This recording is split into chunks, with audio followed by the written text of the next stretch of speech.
The aim of this video is to study Oxford's landscape and identify its sense of place as documented by Cullen in the Concise landscape.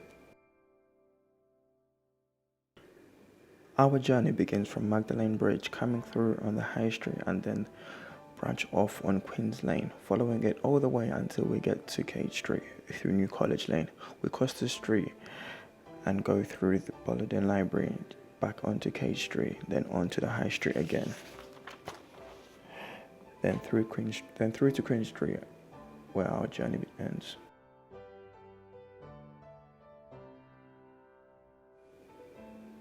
The High Street provides Oxford city centre's main access points, with the Long Wall Street in front on the right acting as a punctuation or indicator to where the city centre begins.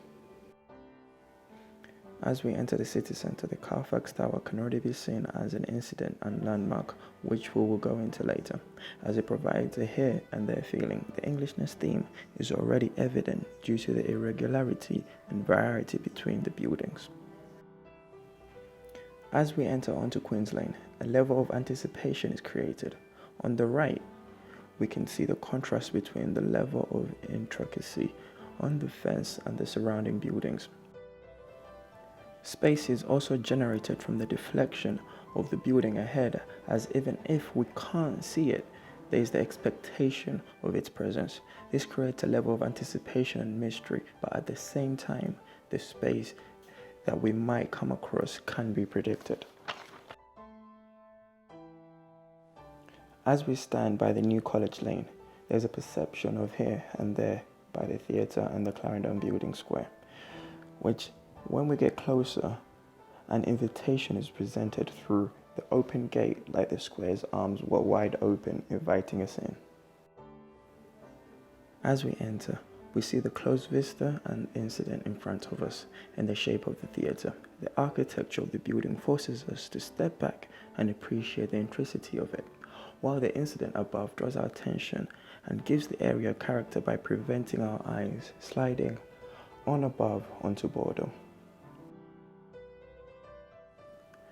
As we walk through the library, a sequence of revelations created through the contrasts of here and there provide a serial vision.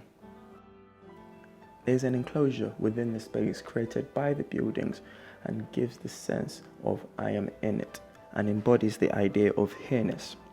The mall provides an escape from the enclosure, and the expectation of another space is created beyond here or there-ness, even though we can't see it. As we go through the mall, the anticipated space becomes a reality. The theme of a serial vision is carried on as a sequence of revelations are present. The open gate invites us onto the space outside. The deflection from the right-cliff camera creates a space beyond our vision, while the captured space ahead is secured by a fence. The space in front is divided between public or open space here and private enclosed space there, enclosed by the fence and the sign informing us of its private usage.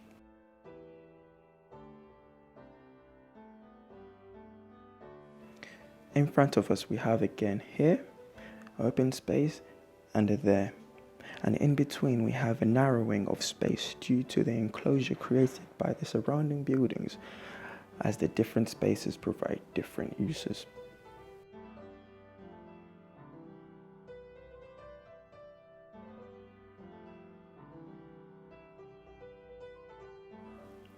The space here has been captured by the public as they sit and await the bus.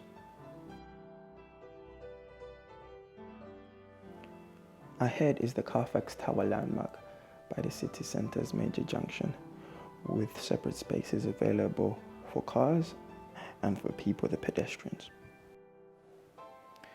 As we can see on Market Street, it's divided for pedestrians and car usage and enclosed by the shops.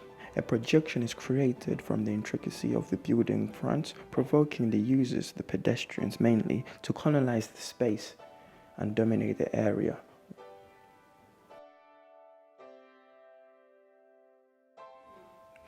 In conclusion, Oxford has a unique sense of place as Cullen describes it, due to the character of the spaces generated by the variety of buildings and their position in relation to their surroundings.